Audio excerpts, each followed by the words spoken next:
By the dawn of 1970, the Vietnam War had mutated into a grueling, relentless war of attrition that tested the absolute limits of human endurance and military doctrine.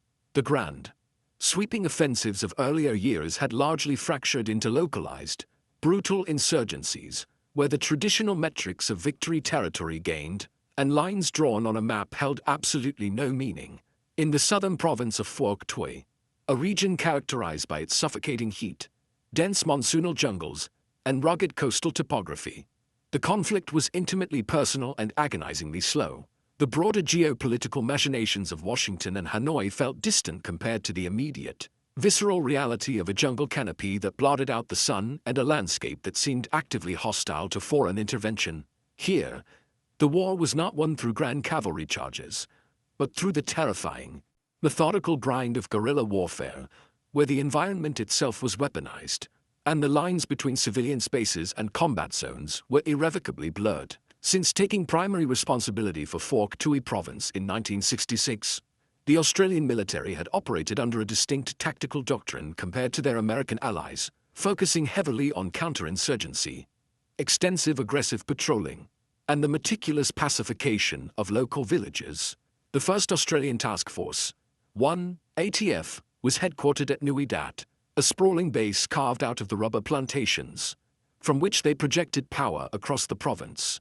However, their mandate to secure the region and sever the ties between the local populace and the communist forces was a Sisyphean task. The Australians prided themselves on their junglecraft, moving stealthily in small formations rather than relying entirely on overwhelming, noisy firepower. Yet, despite their elite training and battlefield discipline, the task of uprooting a deeply entrenched ideological and military presence from a landscape so perfectly suited for concealment was proving to be a nightmare of logistics, intelligence, and psychological endurance. Standing in direct opposition to the Australian pacification efforts was the formidable D-445 Provincial Mobile Battalion of the Viet Cong, an adversary that commanded both fear and deep begrudging respect from the Allied forces. Unlike regular North Vietnamese Army, NVA units that marched down the Ho Chi Minh Trail, the fighters of D-445 were largely born and raised in the very villages the Australians were trying to pacify. They possessed an encyclopedic, instinctual knowledge of the terrain, knowing every hidden stream, every blind valley, and every dense thicket. More importantly, they enjoyed the covert support of a shadow infrastructure within the local hamlets, providing them with essential intelligence, food, and recruits. D-445 was not a ragtag militia. They were a highly disciplined, heavily armed, and tactically brilliant light infantry force that specialized in the art of the ambush, the sniper attack, and the rapid, ghostly withdrawal before superior firepower could be brought to bear. The strategic heart of D-445's operations, and the darkest blemish on the Australian tactical map, was the Long High Hills, a rugged, forbidding geological formation that rose abruptly from the coastal plains of southern Phuoc Tuy. Covered in an impenetrable tangle of vines, ancient hardwood trees, and razor-sharp elephant grass, the hills were a natural fortress. From these elevated vantage points, the Viet Cong could observe the movements of Australian patrols, monitor the coastal highways, and launch devastating, coordinated strikes before retreating back into the shadows. The terrain was so treacherous, with its steep ravines and treacherous rockfalls, that conventional military movement was nearly impossible. Armored vehicles could not easily traverse the slopes, and infantrymen found themselves exhausted just trying to hack their way through the suffocating undergrowth, making them prime targets for a patient, waiting enemy. Beneath the jagged exterior of the Long High Hills lay a terrifying triumph of subterranean engineering known as the Minh Dam Secret Zone. Over the course of years, dating back to the resistance against the French, the Viet Cong had expanded the natural cave systems into a vast, intricate labyrinth of tunnels, command bunkers, medical wards, and immense supply caches.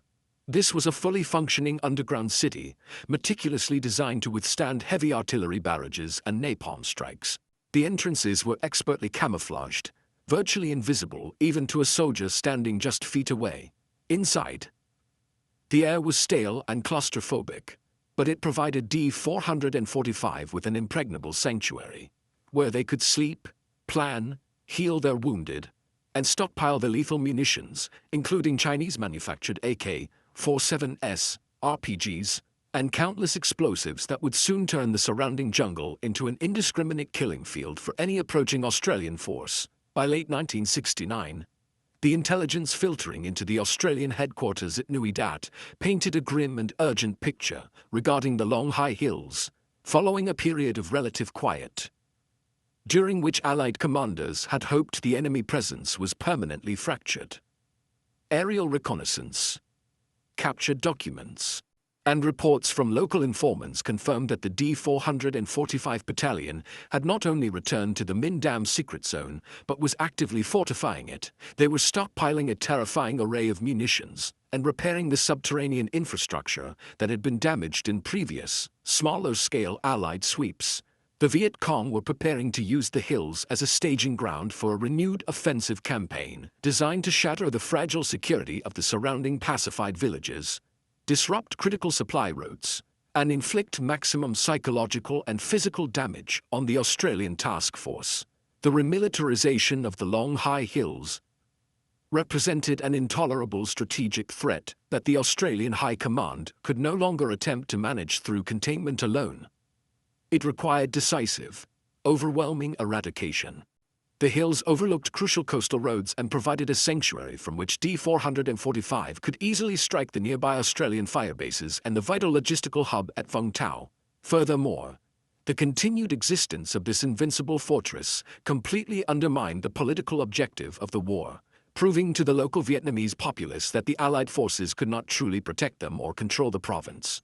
The commanders realized that playing a passive game of whack-a-mole with D-445 patrols was a recipe for endless casualties. The only viable solution was to launch a massive, coordinated deep strike into the heart of the hills, explicitly designed to draw out the main force of the battalion, destroy their physical infrastructure, and deny them the high ground once and for all. The blueprint for this massive undertaking was christened Operation Hammersley, a campaign that would test the absolute limits of Australian combined arms doctrine in a dense jungle environment. Conceived as a multi-stage, high-stakes offensive, the plan required a synchronized symphony of infantry, heavy armor, artillery, combat engineers, and close air support. The objective was not merely to sweep the area and leave, but to systematically dissect the terrain, locate the invisible tunnel entrances, detonate the supply dumps, and engage the enemy in a battle of annihilation. It was a bold, aggressive strategy that acknowledged the extreme risks of sending troops into a pre-sited, heavily mined kill zone. The planning staff spent weeks poring over topological maps, identifying likely ambush sites, coordinating complex artillery fire plans to provide moving walls of explosive cover for the advancing infantry, and establishing robust medical evacuation protocols for the high casualties that were grimly anticipated. The spearhead of Operation Hammersley was entrusted to the 7th Battalion, Royal Australian Regiment, 7 RAR, a veteran infantry unit renowned for its tactical discipline, cohesion, and resilience under fire. They would not be walking into the abyss alone. The infantry was to be closely supported by the raw, terrifying mechanical power of Centurion tanks from the 1st Armored Regiment.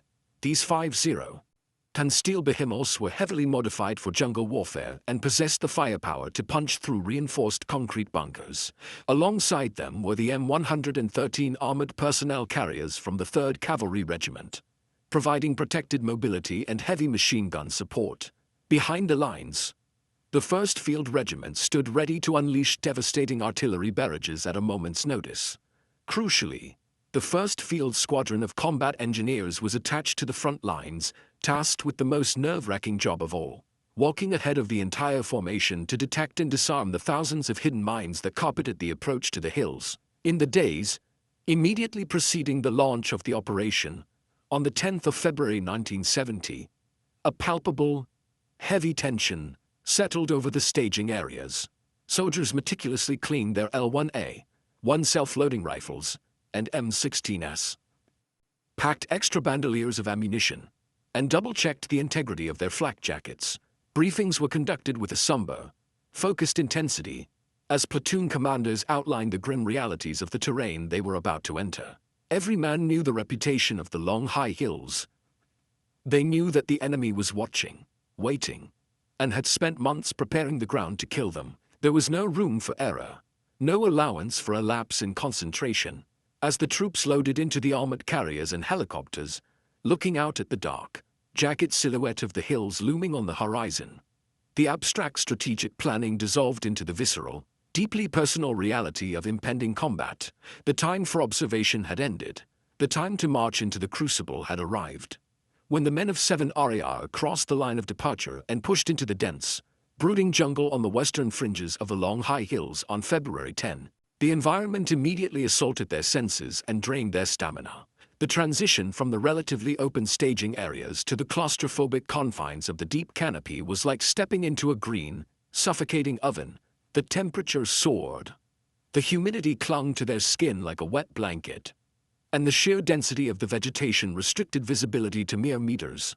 Giant bamboo thickets, thorny wedoil vines, and massive, rotting fallen trees turned every yard of forward progress into an exhausting physical battle. The infantrymen, weighed down by dozens of pounds of gear, ammunition, and water, found themselves drenched in sweat within minutes, their lungs burning as they hacked their way through the unforgiving landscape. The physical exertion, however, was entirely eclipsed by the crushing psychological weight of navigating a terrain that was actively designed to kill them. The jungle was terrifyingly silent, devoid of the normal sounds of wildlife, replaced instead by the unnatural, heavy quiet of a hunter waiting for its prey. Every soldier was forced into a state of hypervigilance, their eyes constantly scanning the interlocking branches for the hidden silhouettes of Viet Cong snipers, their ears straining to hear the faint click of a weapon's safety or the rustle of an enemy repositioning. The fundamental rules of conventional warfare did not apply here. There were no front lines, no safe rear areas. The enemy could be 10 feet away, perfectly camouflaged in a spider hole, waiting for the precise moment when the patrol was most vulnerable. The mental toll of this constant paranoia, the realization that death could erupt from any direction at any second, exhausted the men faster than the oppressive heat. The most insidious and pervasive threat the Australians faced was not the enemy's rifles, but the ground beneath their own boots.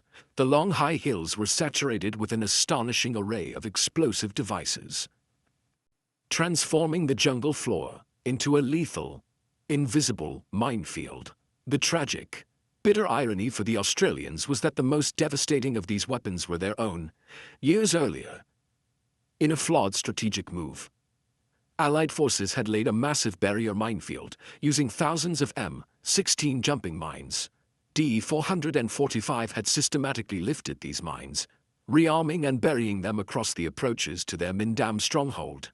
In response, the combat engineers of the 1st Field Squadron were forced to inch forward at an agonizingly slow pace, sweeping the earth with metal detectors, and frequently dropping to their stomachs to gently probe the soil with bayonets. It was a terrifying, nerve-shredding task, where a single millimeter of misplaced pressure meant instantaneous dismemberment or death. It did not take long for the silent tension of the jungle to shatter into sudden, violent chaos, as the forward elements of 7 RAR cautiously probed the outer defensive rings of the hills. The first contacts were triggered with terrifying abruptness. A point man stepped on a brilliantly concealed pressure plate, triggering a directional claymore-style mine that sent a wave of shrapnel tearing through the dense foliage, instantly wounding several soldiers.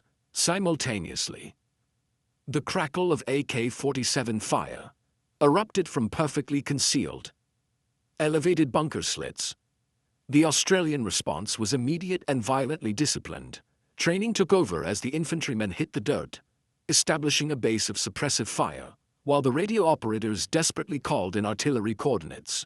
Within minutes, high-explosive shells from the 1st Field Regiment were screaming overhead, obliterating the jungle canopy and forcing the Viet Cong rearguard to vanish back into their tunnels, leaving behind a ringing silence and the coppery smell of blood and cordite. Throughout the grueling first week of the operation, 7 RAR systematically dismantled the peripheral defenses of the secret zone. Revealing the chilling scope of the enemy's preparations, they uncovered intricate networks of communication trenches, abandoned forward observation posts, and heavily booby-trapped supply caches hidden beneath fake jungle floors. The threat of explosives was indiscriminate and unrelenting. Even the heavy armor was not immune. An M113 armored personnel carrier, attempting to forge a path through the undergrowth, drove over an anti-tank mine, buried deep in the mud. The massive detonation lifted the vehicle into the air, blowing off its front tracks and violently concussing the crew inside, while the vehicle was eventually recovered. The incident served as a grim reminder that raw mechanical power could not easily conquer the insidious, hidden lethality of the long high hills. The Australians were making progress, but they knew they were only scratching the surface. The main force of D-445 was still waiting in the dark. As February bled into its final week, the tempo of Operation Hammersley shifted dramatically from a cautious, probing sweep into a focused, aggressive hunt for the enemy's center of gravity. The peripheral skirmishes and the discovery of abandoned outposts had provided the Australian intelligence officers with a mosaic of clues, pointing them toward a densely vegetated, steeply sloped ravine deep within the interior of the hills. The infantry companies of 7 RAR adjusted their axes of advance, converging on this suspected stronghold with grim determination. The tension in the ranks reached a fever pitch. The signs of a massive enemy presence, freshly dug earth, heavy foot traffic on hidden trails, and the lingering scent of wood smoke and cooking fires were undeniable. They were no longer chasing shadows. They were marching directly into the jaws of the Min Dam Secret Zone's primary defensive citadel.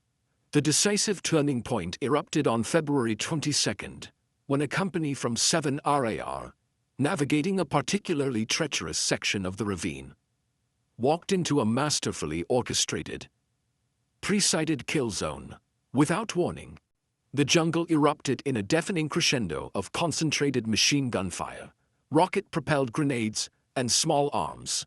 The Viet Cong had sprang a massive ambush from a network of heavily reinforced, perfectly camouflaged bunkers built directly into the rock face of the hills. The enemy held the high ground, possessing interlocking fields of fire that swept the ravine floor, pinning the Australians down in a murderous crossfire. It was not a brief hit-and-run tactic. D-445 and 45 had chosen this ground to stand and fight, leveraging their concrete and timber fortifications to unleash a relentless storm of lead that chewed through the trees and pinned the infantrymen to the dirt. Faced with overwhelming, fortified firepower, the Australian infantry immediately executed their contact drills, returning fire with everything they had to prevent being overrun. Platoon commanders shouted orders over the deafening roar of combat, directing M60 machine gunners to suppress the bunker slits while riflemen bounded forward using whatever meager cover the jungle provided. The situation was desperate. The infantry alone could not break the reinforced positions without suffering catastrophic casualties. The radio networks crackled with urgent, frantic requests for immediate heavy support. The forward observation officers worked feverishly, calculating coordinates under intense fire to bring the wrath of the 1st Field Regiment down upon the hillside, calling for danger-close artillery strikes that landed terrifyingly near the pinned-down Australian troops. The tide of the battle irrevocably turned with the terrifying, earth-shaking arrival of the 1st Armored Regiment, Centurion tanks. Their massive engines roaring, smashed their way through the thick jungle, their steel hulls absorbing the frantic RPG and small arms fire that sparked harmlessly off their armor, rolling directly into the kill zone. The tanks lowered their massive 20-pounder main guns and began systematically dismantling the Viet Cong fortifications. They fired high explosive and canister rounds directly into the bunker apertures at point-blank range, the concussive shockwaves flattening the surrounding vegetation. Simultaneously, Royal Australian Air Force helicopters and Allied fast jets descended from the sky, dropping heavy ordnance and napalm on the enemy's rear escape routes. The ravine was transformed into an apocalyptic inferno of smoke, fire, screaming metal, and shattering concrete. The ferocious, combined arms assault raged for agonizing hours, an unrelenting symphony of destruction that eventually broke the back of the Viet Cong defense. Unable to withstand the point-blank tank fire and the continuous artillery pounding, the remaining elements of D-445 were forced to abandon their seemingly impregnable positions. fleeing through deep subterranean escape tunnels that the bombs could not reach. As nightfall descended, casting an eerie, smoke-filled glow over the shattered landscape, the exhausted Australians secured the perimeter. The cost of breaching the fortress was paid in blood, with several soldiers severely wounded and one killed in the intense firefight. However, as the engineers moved up to inspect the ruins, they realized the magnitude of their victory. They had successfully overrun the primary command and logistical hub of the D-445 Battalion, exposing a massive, multi-level underground complex filled with weapons, medical supplies, and operational documents. In the immediate aftermath of the ferocious assault on February 22nd, it became abundantly clear that the operational capability of the D-445 Battalion in the Long High Hills had been fundamentally shattered. The enemy was no longer fighting to hold territory. They were fighting a desperate, chaotic rearguard action, simply to survive and escape the tightening Australian net. Combat trackers and reconnaissance patrols sweeping the periphery of the destroyed base found grim evidence of a highly organized unit dissolving into panicked flight. The jungle floor was marred by heavy blood trails, leading into the deepest, most inaccessible ravines. Australian troops discovered hastily abandoned packs filled with irreplaceable intelligence documents, encrypted maps, and personal letters, alongside half-buried weapons caches that the Viet Cong could not carry in their frantic retreat. The invisible garrison of the Minh Dam secret zone was melting away, leaving their fortress behind. However, the retreat of the enemy did not signal a reprieve for the exhausted men of 7 RAR and the supporting units. In many ways, the environment became even more treacherous. Anticipating pursuit, the fleeing Viet Cong had saturated their escape routes, and the surrounding tunnels with a sickening array of booby traps and mines. The Australian advance slowed to an agonizing crawl once more, as the sheer density of explosive hazards reached unprecedented levels. This post-battle phase culminated in one of the most tragic and psychologically devastating incidents of the Australian war effort. Known as Black Saturday, on February 28, during a routine maneuver to evacuate casualties and reposition forces, a catastrophic chain reaction of mine detonations ripped through the Australian lines. In a matter of hours, 8 soldiers were killed, and dozens were horribly maimed. It was a brutal, heartbreaking reminder that in this war, the earth itself was a weapon, and victory was often indistinguishable from survival. Despite the heavy, grieving atmosphere that followed Black Saturday, the operational mandate of Hammersley had to be fulfilled. The Minh Dam complex had to be completely eradicated to prevent D-445 from ever returning. For the next week, the combat engineers undertook the colossal, dangerous task of systematic demolition, working in the dark, suffocating confines of the captured tunnels. They mapped miles of subterranean networks before packing them with thousands of pounds of C4 and cratering charges. The hills echoed with massive, rolling explosions as bunker after bunker, and tunnel after tunnel, was violently collapsed. Massive stockpiles of captured rice were burned, and thousands of rounds of seized ammunition were detonated in controlled blasts. The Australians were not just clearing the enemy. They were violently reshaping the topography of the Long High Hills, erasing years of Viet Cong labor and turning a fortified sanctuary into an uninhabitable landscape of craters and shattered stone. When Operation Hammersley was officially concluded on the 9th of March 1970, the tactical ledger reflected a highly successful, albeit deeply costly, military endeavor. The Allied forces had achieved what years of previous sweeps had failed to do. They had decisively pushed the D-445 Battalion out of their premier stronghold, neutralizing a massive threat to the pacification of Phuoc Tuy province. The sheer volume of captured material was staggering, including mortars, heavy machine guns, countless AK-47s, and vital intelligence that mapped the Viet Cong's shadow infrastructure across the region. The enemy command network was in disarray, and their ability to launch coordinated, large-scale attacks was crippled for the foreseeable future.